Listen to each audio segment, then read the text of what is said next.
जय माता दी दोस्तों, डिवोशनल स्टोरी चैनल में आपका स्वागत है। आज की कहानी रोचक और ज्ञानवर्धक है। राजा विक्रमादित्य के न्याय प्रेमी की कई कहानियां आप लोगों ने जरूर सुनी होंगी, लेकिन आज हम आपके लिए एक ऐसी कहानी लेकर आए हैं जिसे शायद आप पहली बार सुन रहे हों। दोस्तों, यह कहानी राजा विक्रमादित्य और एक ब्राह्मण की है। राजा विक्रमादित्य ने ब्राह्मण की मृत पत्नी को जीवित करने के लिए कितना बड़ा त्याग किया और किन किन मुश्किलों का उन्हें सामना करना पड़ा, लेकिन इसके बावजूद उन्होंने अपने वचन को नियत समय पर निभाया। दोस्तों, आप सभी का एक बार फिर से डिवोशनल स्टोरी चैनल पर स्वागत है। यह कहानी आप पूरी सुने, बीच में आधी अधूरी छोड़कर मत जाएं, क्योंकि यह कहानी बड़ी ही ज्ञानवर्धक और शिक्षाप्रद होने वाली है और आपके जीवन में हो सकता है कि कहीं न कहीं यह काम भी आ जाए। दोस्तों, जब पूरा राज दरबार चुप था, जब धर्म और अधर्म के बीच की रेखा धुंधली हो चुकी थी, तब खड़ा हुआ एक राजा विक्रमादित्य न्याय के लिए, धर्म के लिए और एक ब्राह्मण की मृत पत्नी को जीवन दान देने के लिए। दोस्तों,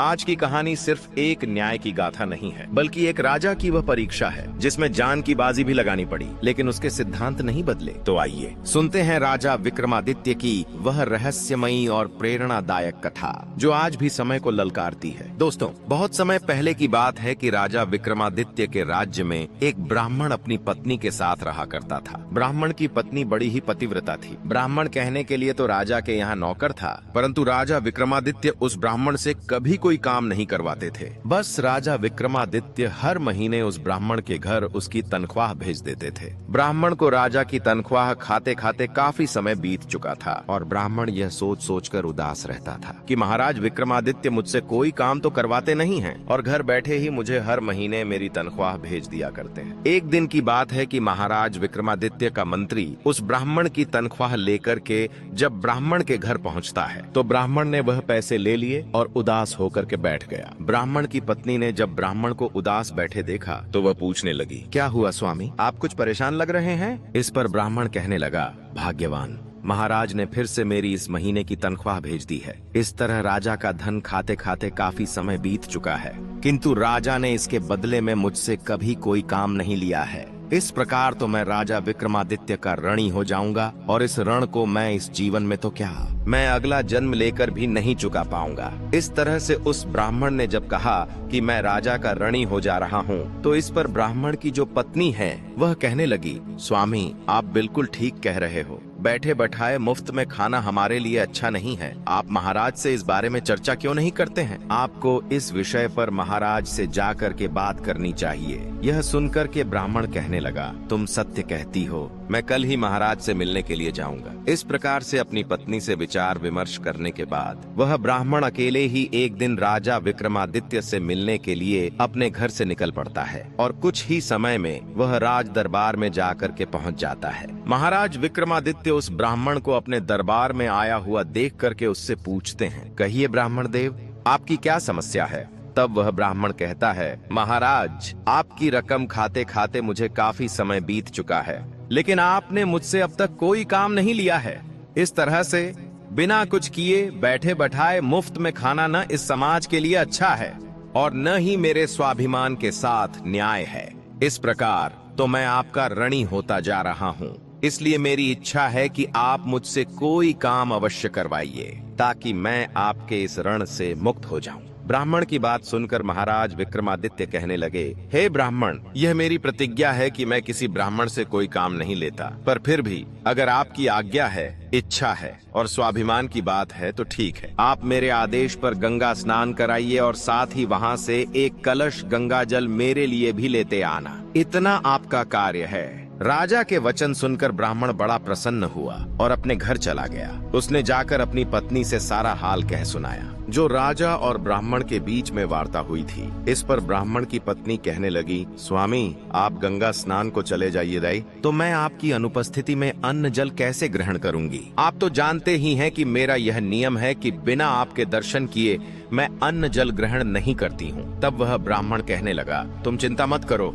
भाग्यवान, में जाने से पहले मैं अपनी एक मूर्ति बनवा करके घर के अंदर स्थापित कर दूंगा। तुम उस मूर्ति के दर्शन करके अपने सभी नियमों का पालन कर लेना। अगले दिन ब्राह्मण ने अपनी एक मूर्ति बनवाई और घर में एक जगह लगवा दी। फिर रास्ते का आवश्यक सामान लेकर वह राजा के पास जाकर के कहने लगा, महाराज, मुझे आज्ञा दीजिए, अब मैं गंगा स्नान के लिए जा रहा हूँ, परंतु जाने से पहले आपसे मेरी एक विनती है कि मेरी अनुपस्थिति में कृपा करके मेरी पत्नी की खैर खबर लेते रहना। अपनी पत्नी को मैं अब आपकी शरण में छोड़ के जा रहा हूँ। ब्राह्मण के इस तरह से वचन सुनकर महाराज विक्रमादित्य कहने लगे, हे ब्राह्मण देव, आप किसी भी बात की चिंता न करो और बिल्कुल निश्चिंत होकर के यहाँ से जाएं। इस तरह से आश्वासन देकर राजा ने उस ब्राह्मण को मार्ग के लिए कुछ धन देकर वहाँ से विदा कर दिया। ब्राह्मण के गंगा स्नान पर जाने के बाद ब्राह्मणी नित्य पहले उसकी मूर्ति को भोग लगाती और बाद में खुद खाना खाती। एक दिन ब्राह्मण के पड़ोस में आग लग गई। वह आग इतनी तेजी से फैली कि देखते ही देखते उस ब्राह्मण और ब्राह्मणी के घर तक पहुंच गई। ब्राह्मणी अपने घर में लगी आग देख करके अपनी पति की मूर्ति से कहने लगी, हे स्वामी, हमारे घर में आग लग गई है, कृपया बाहर चलिए। लेकिन मूर्ति तो निर्जीव मिट्टी की बनी थी, वह भला बाहर कैसे चल सकती थी? और कुछ ही देर में आग ने पूरे घर को अपनी चपेट में ले लिया, परंतु ब्राह्मणी टस से मस नहीं हुई। वह उस ब्राह्मण की मूर्ति के आगे वही शब्द दोहरा रही थी, स्वामी, घर में आग लग गई है, बाहर चलिए, बाहर चलिए, हमारा पूरा घर जल चुका है। परिणाम यह हुआ कि ब्राह्मणी उस आग में ब्राह्मण की मूर्ति के साथ लिपट कर जलकर मर गई। जब राजा विक्रमादित्य को इस बात का पता चला तो वह माथा पकड़कर बैठ गए और सोचने लगे, यह तो बड़ा अनर्थ हो गया। जब वह ब्राह्मण आकर मुझसे पूछेगा है तो मैं उसे क्या उत्तर दूंगा? ब्राह्मण तो अपनी पत्नी को मेरे हवाले छोड़कर और मेरे ही आदेश पर गंगा स्नान करने के लिए गया था। यही सोच विचार करके राजा विक्रमादित्य के दिन बड़े भारी और हृदय के साथ चिंता में बीते जा रहे थे। इसी बीच एक दिन वह ब्राह्मण भी वापस आ गया। जब वह ब्राह्मण अपने घर पहुंचा तो आसपास के लोगों से उसके घर में आग लगने और उसकी स्त्री जलकर मर जाने का समाचार सुनकर वह ब्राह्मण आग बबूला हो उठा। वह कहने लगा, हे प्रभु, ऐसा कैसे हो सकता है? मैं तो राजा को अपनी ब्राह्मणी का ध्यान रखने के लिए बोलकर गया था, उन्होंने उसका ध्यान क्यों नहीं रखा?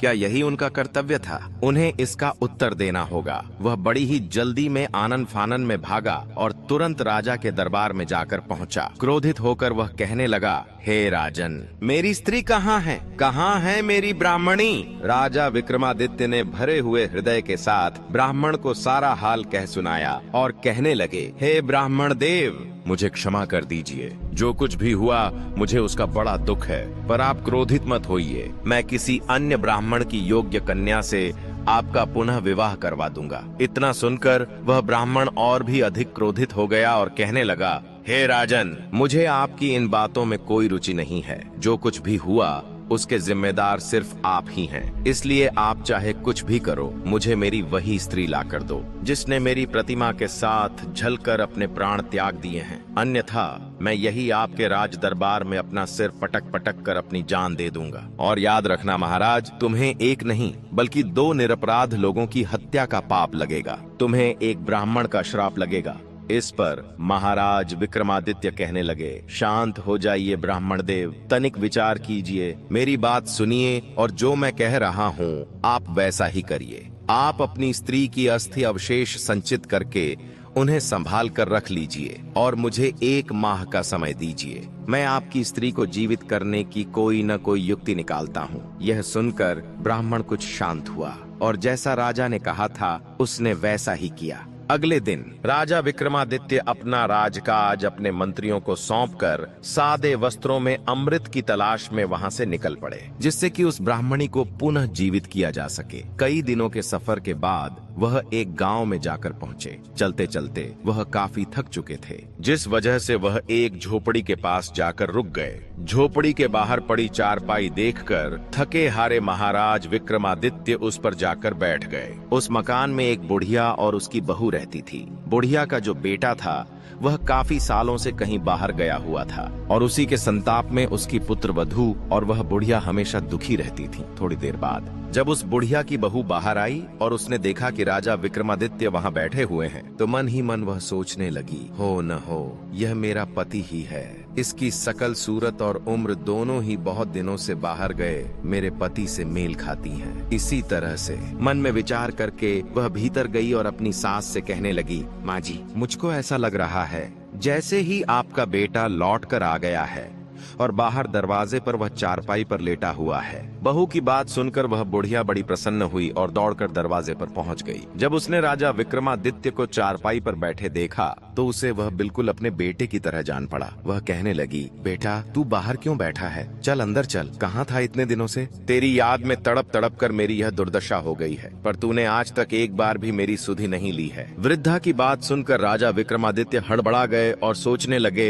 हे ईश्वर, यह कौन सी नई आफत मेरे सिर पर आ पड़ी हुई है। वह हैरान परेशान होकर उस वृद्धा से कहने लगे, माँ जी, मैं तेरा बेटा नहीं हूँ, तुझे कोई गलतफहमी हुई है। कैसा था तेरा बेटा? तू अपने बेटे का हाल मुझे बता, मैं तुझे तेरे पुत्र से मिलाने की जरूर कोशिश करूंगा। बूढ़ी औरत यह सुनकर बहुत दुखी हुई और रोते हुए राजा विक्रमादित्य को अपनी बात बताते हुए कहने लगी, बेटा मेरे बेटे का नाम उमादेव है। वह 12 साल का था। उसका विवाह हो गया था। विवाह के कुछ ही दिन बाद वह यहाँ से चला गया था। आज 20 साल होने के बाद भी वह लौट कर नहीं आया है। उसकी बेचारी पत्नी चिंता में सूख कर कांटा हो गई है। तब महाराज विक्रमादित्य उस बुढ़िया से पूछते हैं, माई, क्या तुझे उसके या उसके किसी पते के बारे में जानकारी है कि वह कहाँ जा सकता है, या उसे कभी किसी ने कहीं जाते हुए देखा है? तभी वह बुढ़िया कहती है, हाँ बेटा, मैंने गांव के कुछ लोगों से सुना है कि दक्षिण दिशा में वीरसेन नामक एक राजा रहता है जो बड़ा दयालु है और हर रोज गरीबों में 1.25 मन सोने का दान करता है। उसी राजा के महल में मेरा बेटा वहाँ पर गया था नौकरी करने के लिए। तब महाराज विक्रमादित्य उस बुढ़िया को धीरज बंधाते हुए कहते हैं, अब तू किसी बात की चिंता मत कर, भगवान चाहेगा तो तेरा बेटा जल्दी ही तुझसे आकर मिलेगा।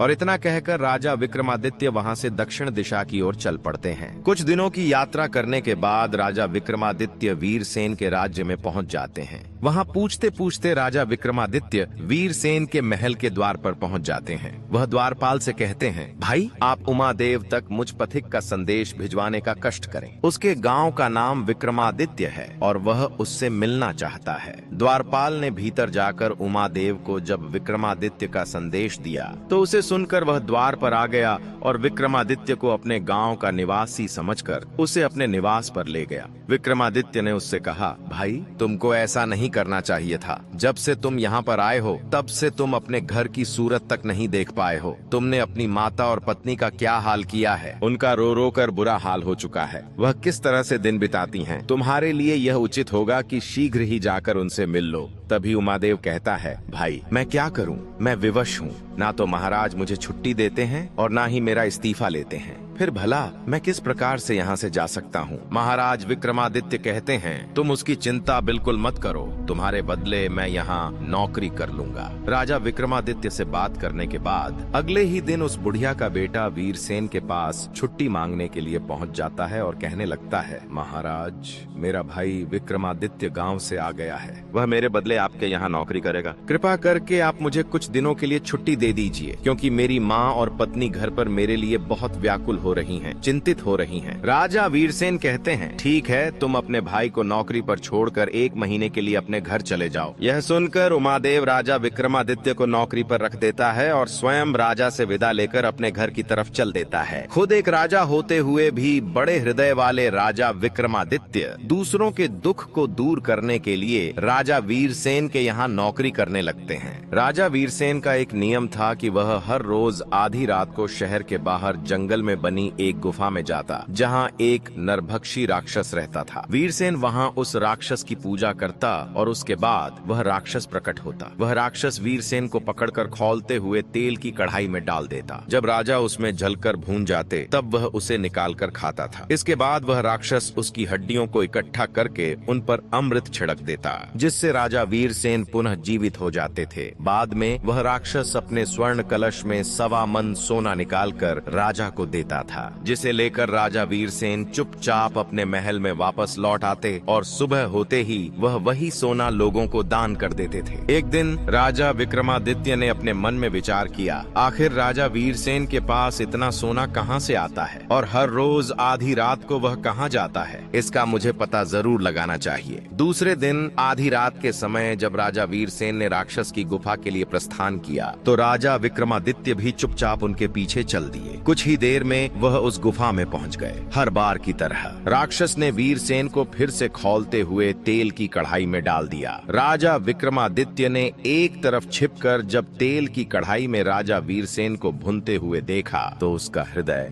द्रवित हो उठा। सारा हाल देखकर वह भारी हृदय के साथ अपने स्थान पर वापस आ गया और विचार करने लगा। राजा वीरसेन बड़े कष्ट सहकर यह 1.25 मन सोना लाते हैं। मुझे कुछ भी करके उनका यह दुख दूर करना चाहिए। कुछ सोचकर राजा विक्रमादित्य बाजार गए और हर तरह के मेवे, सुगंधित वस्तुएं और तरह तरह के मसाले लेकर आए। जब आधी रात का समय नजदीक आया तो राजा विक्रमादित्य ने अपने शरीर को जगह जगह से चाकू से चीरकर सभी प्रकार के मसालों और मेवों को कूट कूट कर भर दिया। अत्यंत पीड़ा सहन करते हुए राजा विक्रमादित्य चुपचाप राजा वीरसेन के कक्ष में गए और वहां बेहोशी की एक धूप बत्ती जला दी, जिसके जलते रहने के कारण राजा वीरसेन बेहोश हो गया और नींद से वह नहीं जाग पाया। फिर राजा विक्रमादित्य खुद उस राक्षस की गुफा के लिए वहां से निकल पड़े। कुछ ही देर में वह उस गुफा के पास जाकर पहुंच गए और उस राक्षस की पूजा करने लगे। जैसे ही विक्रमादित्य ने राक्षस की पूजा की तो भूख से व्याकुल राक्षस ने उसे पकड़कर तुरंत खौलते हुए तेल की कढ़ाई में डाल दिया।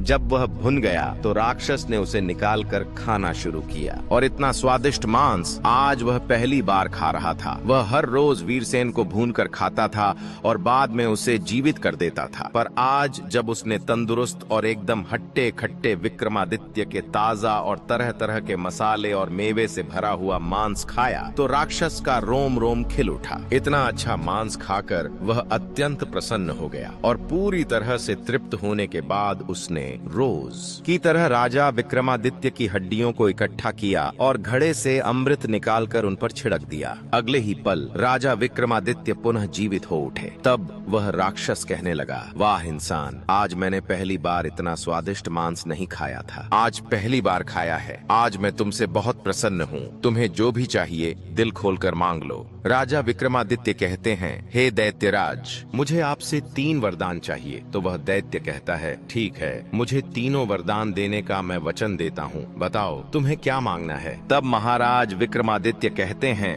हे दैत्यराज, पहले वर में मुझे आपका यह अमृत कलश चाहिए और मेरे दूसरे वर में आपका यह स्वर्ण कलश भी चाहिए। 2 वरदान मांगने के बाद राजा विक्रमादित्य सोचने लगे, यदि मैंने इसका अमृत कलश ले लिया और इस राक्षस ने राजा वीरसेन को रोज की भांति भूनकर खाया तो इसे यह जिंदा कैसे करेगा। मुझे तीसरा वचन कुछ ऐसा मांगना चाहिए जिससे ना ही राक्षस यहाँ रहे और ना ही राजा वीरसेन की जान जाने का डर रहे। कुछ सोच विचार करके राजा विक्रमादित्य कहते हैं, हे दैत्यराज, मेरा तीसरा वरदान यह है कि आप हमेशा हमेशा के लिए इस स्थान को छोड़कर यहाँ से कहीं दूर चले जाइए और लौटकर यहाँ कभी मत आइए। तब वह दैत्य कहता है, ठीक है इंसान, मैं तेरी ये तीनों इच्छाएं पूरी करता हूँ। अब मैं यहाँ से जा रहा हूँ। इस प्रकार तीनों वचन देकर वह राक्षस वहाँ से चला जाता है और राजा विक्रमादित्य स्वर्ण कलश और अमृत कलश लेकर वापस आ गए। थोड़ी देर में जब वीरसेन की आंख खुली तो समय देखकर वह घबरा गया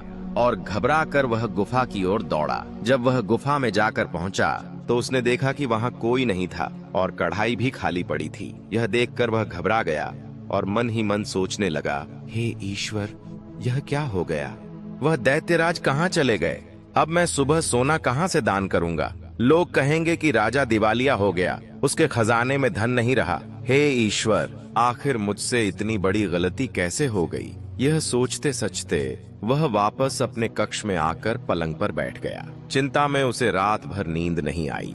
करवटें बदलता रहा और करवटें बदलते बदलते धीरे धीरे सवेरा हो गया। सवेरा होने पर महल के बाहर लोग पुकारने लगे। सिंहासन पर बैठे राजा वीरसेन भिक्षुओं की पुकार सुनकर बड़े दुखी हो रहे थे, क्योंकि आज उनके पास दान करने के लिए 1.25 मन सोना नहीं था। महल के बाहर भिक्षुक चिल्ला रहे थे और राजा शर्म और शोक में डूबा भिक्षुओं की आवाज सुन रहा था। राजा को शोक के समुद्र में डूबा हुआ देखकर राजा विक्रमादित्य ने कहा, हे महाराज, आप परेशान क्यों हैं? सोना दान क्यों नहीं कर रहे हैं? राजा वीरसेन ने शुरू से लेकर अंत तक सारा हाल विक्रमादित्य को कह सुनाया और कहने लगा, आज यह गरीब वर्ग हमारे दान से वंचित रह जाएंगे तो इनके साथ बड़ा अन्याय होगा। सारी बात सुनने के बाद राजा विक्रमादित्य ने राजा वीरसेन को स्वर्ण कलश दिया और कहा, यह लीजिए महाराज, इसमें से सोना निकाल लीजिए और सभी में बांट दीजिए। इसके लिए आपको कहीं जाने की जरूरत नहीं है, इसे आप अपने पास में ही रखिए। स्वर्ण कलश देखते ही राजा वीरसेन हैरान हो गए। उसने पूछा, यह स्वर्ण कलश तुम्हारे पास कैसे आया? तो विक्रमादित्य ने राजा को सारा किस्सा कह सुनाया। उस किस्से को सुनकर राजा वीरसेन विक्रमादित्य के पैरों में गिर पड़ा और कहने लगा, आप धन्य हैं महाराज, लेकिन आप कोई साधारण इंसान नहीं हो सकते। सच सच बताइए, आप कौन हैं? तभी राजा विक्रमादित्य ने कहा, मैं उज्जैन नगर का राजा विक्रमादित्य हूँ। मैं अमृत की कलश की तलाश में यहाँ आ रहा था कि मार्ग में मुझे उमादेव की माता मिल गई। पुत्र की जुदाई में उसका बुरा हाल था। मैं उससे मिलकर यहाँ उमादेव की और उसकी माता की दुर्दशा से अवगत कराने चला आया था। आप धन्य हैं राजन, मैंने जैसा आपके बारे में सुना था वैसा ही आपको पाया। आप महान हैं। वह स्वर्ण कलश राजा वीरसेन को देने के बाद उनसे विदाई लेकर राजा विक्रमादित्य अपने राज्य की तरफ चल देते हैं। महीना पूरा होने को आया था और वादे के अनुसार तय समय में राजा विक्रमादित्य उज्जैन की नगरी में जाकर पहुंच गए। दरबार में पहुंचते ही उन्होंने उस ब्राह्मण को बुलाकर उसकी पत्नी की अस्थियां मंगवाई और राजा ने ज्यों ही उन अस्थियों के ऊपर अमृत छिड़का, त्यों ही वह ब्राह्मणी जीवित होकर पुनः उठ खड़ी हुई। उसे देखकर ब्राह्मण बड़ा प्रसन्न हुआ। उसने खुशी से छलकते हुए आंसुओं के साथ राजा विक्रमादित्य के पैरों में गिरकर उनका धन्यवाद दिया और अपने बुरे व्यवहार के लिए और कटु वचन कहने के लिए उनसे क्षमा मांगने लगा। दोस्तों, इस कहानी का सार यह है कि जब हम अंदर से किसी का भला सोचकर किसी कार्य के लिए प्रयास करते हैं तो वह चाहे कितना भी कठिन क्यों ना हो, भगवान हमारी मदद जरूर करता है और उसके लिए वह नित्य नए रास्ते खोल देता है। दोस्तों, जब राजा विक्रमादित्य ने अपने साहस और धर्म से मृत को जीवन दान दिया तब समय भी उनके सामने नतमस्तक हो गया। यह कहानी सिर्फ एक न्याय की मिसाल नहीं है, बल्कि एक संदेश है कि जब नियत साफ हो और संकल्प अटल हो तो असंभव भी संभव हो जाता है। दोस्तों, अगर आपको यह प्रेरणादायक कथा पसंद आई हो तो वीडियो को लाइक करें और अपने विचार कमेंट बॉक्स में जरूर साझा करें और ऐसी ही और कहानियों के लिए चैनल को जरूर सब्सक्राइब करें। दोस्तों, मिलते हैं एक और अद्भुत कथा में। तब तक याद रखिए, धर्म की राह कठिन जरूर है लेकिन वही सच्ची विजय की राह है। दोस्तों, यदि यह वीडियो आपको अच्छा लगा है, पसंद आया है तो अपने दोस्तों के साथ इसे जरूर शेयर करें और लाइक करें और चैनल को सब्सक्राइब करना ना भूलें। जय माता दी।